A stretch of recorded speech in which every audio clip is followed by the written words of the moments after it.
this year, you probably can compare apples to apples and see the types of increases that we've had.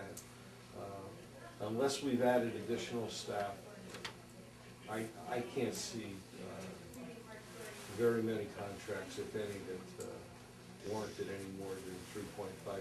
Most of them ran at 3% and lower.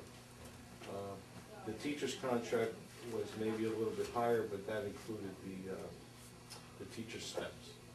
But the teacher on max received like a 1.8% increase. That was difficult. As a matter of fact, I just realized with some correspondence that I received this week that this June we'll be reopening negotiations for a teacher's contract, which is our biggest cost. I did some research looking at how other towns have come through this year with requests, and I was pleased that we were able to come in with a request that was under 7%. They ranged from 7% as high as 11, 12 in some of our surrounding communities, but the average was just a bit over 7, between 7, 5, and 8. The total cost of the current staff, both certified and non-certified, the increase is $1,321,335, or a 2.95% increase. So my figures are pretty accurate, because along with maybe a percentage that was over 3, we've had some settlements at 2.5 and 2.75 as far as bargaining increases have gone. We have also reduced some of the fringe benefits, language-rich contracts that were allowing 100% medical. We reduced the percentages, and the bargaining unit members now pay a percentage of that. Same thing with the pensions and retirement plans. We've reduced some of our bargaining units from 100% of 150 days down to 50%, and even as low as 25%. So those are the types of things that I think in the long run makes an impact on the long range. You may not see it in a particular given year, but in the long run, over time, you're going to see some significant savings with those types of language changes, keeping the percentage of increase in the low numbers, and cutting out some of the fringes that sneak up on you. You know, if you have a big year where a lot of teachers retire all in one given year, that can get quite costly. But now teachers are receiving only 25% of their, and administrators only get 25% of their accumulated sick days, up to 150, which is approximately 37 and a half days.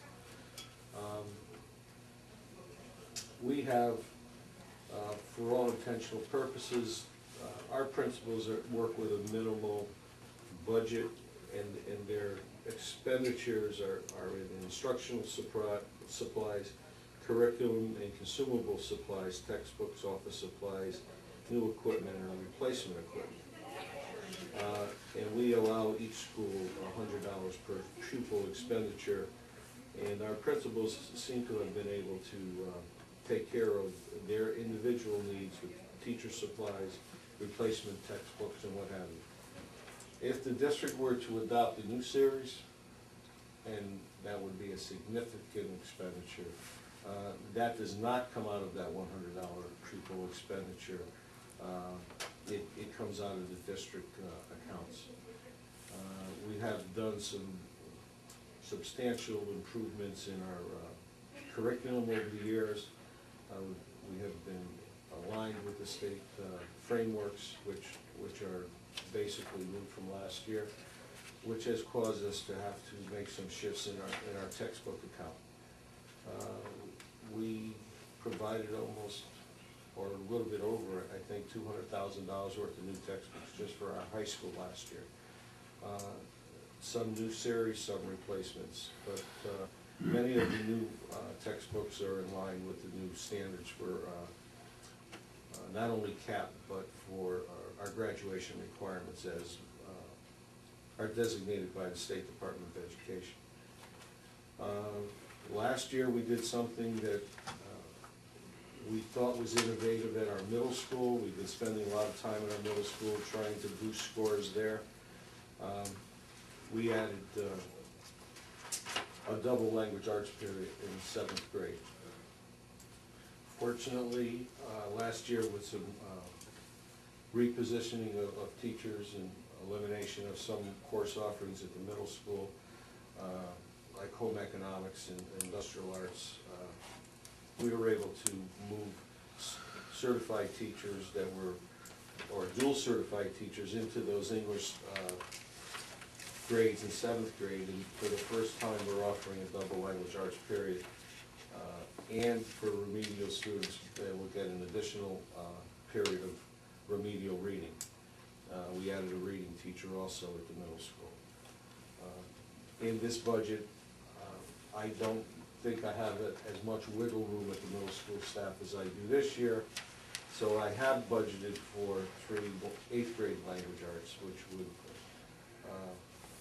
keep the momentum going of our 7th grade students taking the double in 7th, double in 8th, so that we would hope to see significant improvement in our 9th, 10th grade scores when they have to take the CAP in 10th grade. I may or may not, and this is what I do and my staff does, is we don't know who's going to retire at this particular point in time. So we need to carry those people in the regular operating budget. If they do retire, sometimes we don't know that until June. How we replace those retired teachers makes a significant impact on some kind of money that we can get or regain some options. And last year we were fortunate that we had a good amount of, I think 12 teachers retired without an Ohio plan. So we weren't giving or paying out any incentives, and we basically hired somewhere in the middle. So you can't always get first, second year teachers, but we average it and budget new teachers at step 8 masters. And that's approximately, I'd say $45,000 to $46,000. We added a curriculum coordinator this year. She came on board in January, and I was able to find some of that money to put toward that curriculum coordinator, and the fact that that's something that I did for many, many years, working under Mr. DeFelice, and I think we've done a lot of things for the district that has helped us maintain and improve our scores every year and maintain our annual yearly progress from No Child Left Behind.